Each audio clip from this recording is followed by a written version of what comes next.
The Luck of Roaring Camp by Bret Harte. There was commotion in Roaring Camp. It could not have been a fight, for in 1850 that was not novel enough to have called together the entire settlement. The ditches and claims were not only deserted, but Tuttle's grocery had contributed its gamblers, who, it will be remembered, calmly continued their game the day that French Pete and Kanaka Joe shot each other to death over the bar in the front room. The whole camp was collected before a rude cabin on the outer edge of the clearing. Conversation was carried on in a low tone, but the name of a woman was frequently repeated. It was a name familiar enough in the camp, Cherokee Sal. Perhaps the less said of her the better. She was a coarse and, it is to be feared, a very sinful woman. But at that time she was the only woman in Roaring Camp, and was just then lying in sore extremity, when she most needed the ministration of her own sex. Dissolute, abandoned, and irreclaimable, she was yet suffering a martyrdom hard enough to bear even when veiled by sympathizing womanhood, but now terrible in her loneliness. The primal curse had come to her in that original isolation which must have made the punishment of the first transgression so dreadful. It was perhaps part of the expiation of her sin that, at a moment when she most lacked her sex's intuitive tenderness and care, she met only the half-contemptuous faces of her masculine associates. Yet a few of the spectators were, I think, touched by her sufferings. Sandy Tipton thought it was rough on Sal, and in the contemplation of her condition, for a moment rose superior to the fact that he had an ace and 2 bowers in his sleeve. It will be seen also that the situation was novel. Deaths were by no means uncommon in Roaring Camp, but a birth was a new thing. People had been dismissed the camp effectively, finally, and with no possibility of return. But this was the first time that anybody had been introduced ab initio, hence the excitement. "You go in there, Stumpy," said a prominent citizen known as Kentuck, addressing one of the loungers. "Go in there and see what you can do. You've had experience in them things." Perhaps there was a fitness in the selection. Stumpy, in other climes, had been the putative head of 2 families. In fact, it was owing to some legal informality in these proceedings that Roaring Camp, a city of refuge, was indebted to his company. The crowd approved the choice, and Stumpy was wise enough to bow to the majority. The door closed on the extempore surgeon and midwife, and Roaring Camp sat down outside, smoked its pipe, and awaited the issue. The assemblage numbered about 100 men. 1 or 2 of these were actual fugitives from justice, some were criminal, and all were reckless. Physically they exhibited no indication of their past lives and character. The greatest scamp had a wrathful face, with a profusion of blonde hair. Oakhurst, a gambler, had the melancholy air and intellectual abstraction of a Hamlet. The coolest and most courageous man was scarcely over 5 feet in height, with a soft voice and an embarrassed, timid manner. The term roughs applied to them was a distinction rather than a definition. Perhaps in the minor details of fingers, toes, ears, etc., the camp may have been deficient, but these slight omissions did not detract from their aggregate force. The strongest man had but 3 fingers on his right hand. The best shot had but 1 eye. Such was the physical aspect of the men that were dispersed around the cabin. The camp lay in a triangular valley between 2 hills and a river. The only outlet was a steep trail over the summit of a hill that faced the cabin, now illuminated by the rising moon. The suffering woman might have seen it from the rude bunk whereon she lay, seen it winding like a silver thread, until it was lost in the stars above. A fire of withered pine boughs added sociability to the gathering. By degrees the natural levity of Roaring Camp returned. Bets were freely offered and taken regarding the result. 3 to 5 that Sal would get through with it, even that the child would survive, side bets as to the sex and complexion of the coming stranger. In the midst of an excited discussion an exclamation came from those nearest the door, and the camp stopped to listen. Above the swaying and moaning of the pines, the swift rush of the river, and the crackling of the fire rose a sharp, querulous cry, a cry unlike anything heard before in the camp. The pines stopped moaning, the river ceased to rush, and the fire to crackle. It seemed as if nature had stopped to listen too. The camp rose to its feet as one man. It was proposed to explode a barrel of gunpowder, but in consideration of the situation of the mother, better counsels prevailed, and only a few revolvers were discharged, for whether owing to the rude surgery of the camp, or some other reason, Cherokee Sal was sinking fast. Within an hour she had climbed, as it were, that rugged road that led to the stars, and so passed out of Roaring Camp, its sin and shame, forever. I do not think that the announcement disturbed them much. except in speculation as to the fate of the child. "Can he live now?" was asked of Stumpy. The answer was doubtful. The only other being of Cherokee Sal's sex and maternal condition in the settlement was an ass. There was some conjecture as to fitness, but the experiment was tried. It was less problematical than the ancient treatment of Romulus and Remus, and apparently as successful. When these details were completed, which exhausted another hour, the door was opened, and the anxious crowd of men, who had already formed themselves into a queue, entered in single file. Beside the low bunk or shelf, on which the figure of the mother was starkly outlined below the blankets, stood a pine table. On this a candle box was placed, and within it, swathed in staring red flannel, lay the last arrival at Roaring Camp. Beside the candle box was placed a hat. Its use was soon indicated. "Gentlemen," said Stumpy, with a singular mixture of authority and ex officio complacency, "gentlemen will please pass in at the front door, round the table, and out at the back door. Them as wishes to contribute anything toward the orphan will find a hat handy." The first man entered with his hat on. He uncovered, however, as he looked about him, and so unconsciously set an example to the next. In such communities good and bad actions are catching. As the procession filed in, comments were audible. Criticisms addressed perhaps rather to Stumpy in the character of showman. "Is that him? Mighty small specimen, hasn't more'n got the color, ain't bigger nor a derringer."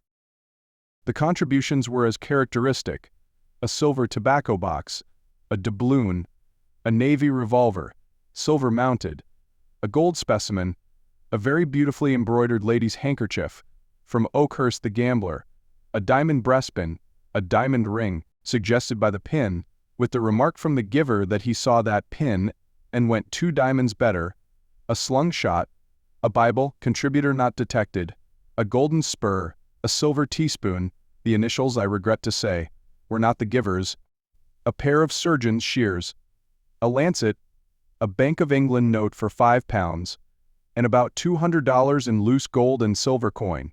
During these proceedings Stumpy maintained a silence as impassive as the dead on his left, a gravity as inscrutable as that of the newly born on his right. Only one incident occurred to break the monotony of the curious procession. As Kentuck bent over the candle box half curiously, the child turned, and in a spasm of pain, caught at his groping finger, and held it fast for a moment. Kentuck looked foolish and embarrassed. Something like a blush tried to assert itself in his weather-beaten cheek. "The damned little cuss," he said, as he extricated his finger, with perhaps more tenderness and care than he might have been deemed capable of showing.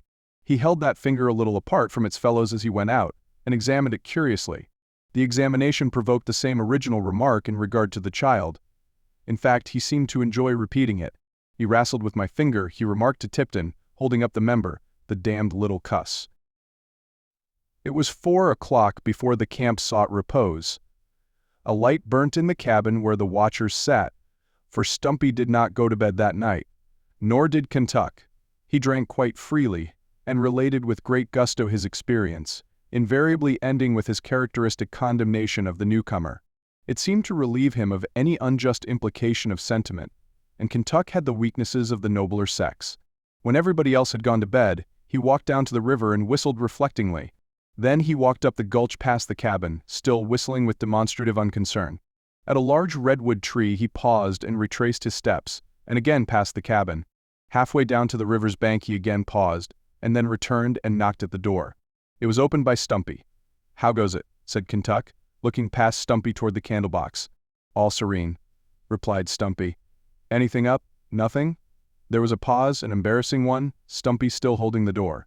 Then Kentuck had recourse to his finger, which he held up to Stumpy. "Wrastled with it, the damned little cuss," he said, and retired. The next day Cherokee Sal had such rude sepulture as Roaring Camp afforded. After her body had been committed to the hillside, there was a formal meeting of the camp to discuss what should be done with her infant. A resolution to adopt it was unanimous and enthusiastic, but an animated discussion in regard to the manner and feasibility of providing for its wants at once sprang up. It was remarkable that the argument partook of none of those fierce personalities with which discussions were usually conducted at Roaring Camp. Tipton proposed that they should send the child to Red Dog, a distance of 40 miles, where female attention could be procured. But the unlucky suggestion met with fierce and unanimous opposition. It was evident that no plan which entailed parting from their new acquisition would for a moment be entertained. "Besides," said Tom Ryder. "Them fellows at Red Dog would swap it and ring in somebody else on us." A disbelief in the honesty of other camps prevailed at Roaring Camp, as in other places. The introduction of a female nurse in the camp also met with objection. It was argued that no decent woman could be prevailed to accept Roaring Camp as her home, and the speaker urged that they didn't want any more of the other kind. This unkind allusion to the defunct mother, harsh as it may seem, was the first spasm of propriety, the first symptom of the camp's regeneration. Stumpy advanced nothing. Perhaps he felt a certain delicacy in interfering with the selection of a possible successor in office, but when questioned he averred stoutly that he and Ginny, the mammal before alluded to, could manage to rear the child. There was something original, independent, and heroic about the plan that pleased the camp. Stumpy was retained. Certain articles were sent for to Sacramento. "Mind," said the treasurer, as he pressed a bag of gold dust into the expressman's hand, "the best that can be got, lace, you know, and filigree work and frills, damn the cost." Strange to say, the child thrived. Perhaps the invigorating climate of the mountain camp was compensation for material deficiencies. Nature took the foundling to her broader breast. In that rare atmosphere of the Sierra foothills, that air pungent with balsamic odor, that ethereal cordial at once bracing and exhilarating, he may have found food and nourishment, or a subtle chemistry that transmuted ass's milk to lime and phosphorus. Stumpy inclined to the belief that it was the latter and good nursing. "Me and that ass," he would say, "has been father and mother to him. Don't you," he would add, apostrophizing the helpless bundle before him, "never go back on us." By the time he was a month old, the necessity of giving him a name became apparent. He had generally been known as the Kid, Stumpy's boy, the Coyote, an allusion to his vocal powers, and even by Kentuck's endearing diminutive of the damned little cuss. But these were felt to be vague and unsatisfactory, and were at last dismissed under another influence. Gamblers and adventurers are generally superstitious, and Oakhurst one day declared that the baby had brought the luck to Roaring Camp. It was certain that of late they had been successful. Luck was the name agreed upon, with the prefix of Tommy for greater convenience. No allusion was made to the mother, and the father was unknown. "It's better," said the philosophical Oakhurst, "to take a fresh deal all round, call him Luck, and start him fair." A day was accordingly set apart for the christening. What was meant by this ceremony the reader may imagine who has already gathered some idea of the reckless irreverence of Roaring Camp. The master of ceremonies was one Boston, a noted wag, and the occasion seemed to promise the greatest facetiousness. This ingenious satirist had spent 2 days in preparing a burlesque of the church service, with pointed local allusions. The choir was properly trained, and Sandy Tipton was to stand godfather. But after the procession had marched to the grove with music and banners, and the child had been deposited before a mock altar, Stumpy stepped before the expectant crowd. "It ain't my style to spoil fun, boys," said the little man, stoutly eyeing the faces around him, "but it strikes me that this thing ain't exactly on the score. It's playing it pretty low down on this your baby to ring in fun on him that he ain't going to understand. And ef there's going to be any godfathers round, I'd like to see who's got any better rights than me." A silence followed Stumpy's speech. To the credit of all humorists be it said that the first man to acknowledge its justice was the satirist thus stopped of his fun. "But," said Stumpy, quickly following up his advantage, "we're here for a christening, and we'll have it. I proclaim you Thomas Luck, according to the laws of the United States and the state of California, so help me God." It was the first time that the name of the deity had been otherwise uttered than profanely in the camp. The form of christening was perhaps even more ludicrous than the satirist had conceived, but strangely enough, nobody saw it and nobody laughed. Tommy was christened as seriously as he would have been under a Christian roof and cried and was comforted in as orthodox fashion. And so the work of regeneration began in Roaring Camp. Almost imperceptibly a change came over the settlement. The cabin assigned to Tommy Luck, or the Luck, as he was more frequently called, first showed signs of improvement. It was kept scrupulously clean and whitewashed. Then it was boarded, clothed, and papered. The rosewood cradle, packed 80 miles by mule, had, in Stumpy's way of putting it, sorter killed the rest of the furniture. So the rehabilitation of the cabin became a necessity. The men who were in the habit of lounging in at Stumpy's to see how the Luck got on seemed to appreciate the change, and in self-defense the rival establishment of Tuttle's Grocery bestirred itself and imported a carpet and mirrors. The reflections of the latter on the appearance of Roaring Camp tended to produce stricter habits of personal cleanliness. Again, Stumpy imposed a kind of quarantine upon those who aspired to the honor and privilege of holding the luck. It was a cruel mortification to Kentuck, who, in the carelessness of a large nature and the habits of frontier life, had begun to regard all garments as a second cuticle, which, like a snake's, only sloughed off through decay, to be debarred this privilege from certain prudential reasons. Yet such was the subtle influence of innovation that he thereafter appeared regularly every afternoon in a clean shirt and face still shining from his ablutions. Nor were moral and social sanitary laws neglected. Tommy, who was supposed to spend his whole existence in a persistent attempt to repose, must not be disturbed by noise.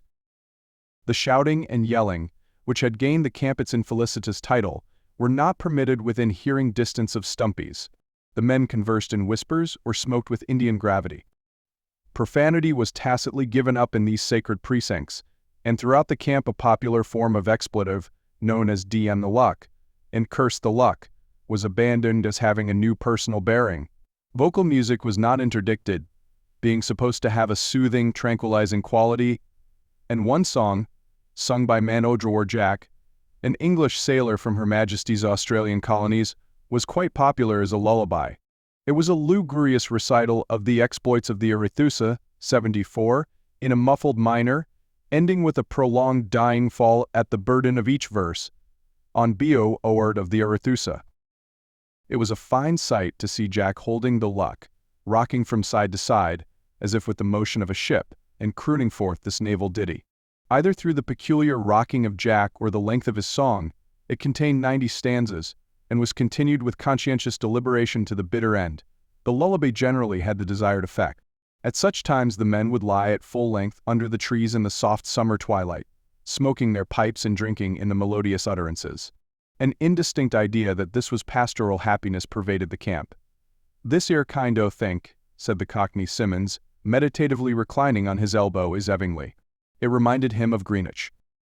On the long summer days, the luck was usually carried to the gulch from whence the golden store of Roaring Camp was taken. There, on a blanket spread over pine boughs, he would lie while the men were working in the ditches below. Latterly there was a rude attempt to decorate this bower with flowers and sweet-smelling shrubs, and generally someone would bring him a cluster of wild honeysuckles, azaleas, or the painted blossoms of Las Mariposas. The men had suddenly awakened to the fact that there were beauty and significance in these trifles, which they had so long trodden carelessly beneath their feet. A flake of glittering mica, a fragment of variegated quartz, a bright pebble from the bed of the creek, became beautiful to eyes thus cleared and strengthened, and were invariably pat aside for the luck. It was wonderful how many treasures the woods and hillsides yielded that would do for Tommy. Surrounded by playthings such as never child out of fairyland had before, it is to be hoped that Tommy was content. He appeared to be serenely happy, albeit there was an infantine gravity about him, a contemplative light in his round gray eyes, that sometimes worried Stumpy. He was always tractable and quiet, and it is recorded that once, having crept beyond his corral, a hedge of tessellated pine boughs, which surrounded his bed, he dropped over the bank on his head in the soft earth, and remained with his mottled legs in the air in that position for at least 5 minutes with unflinching gravity. He was extricated without a murmur. I hesitate to record the many other instances of his sagacity, which rest, unfortunately, upon the statements of prejudiced friends. Some of them were not without a tinge of superstition.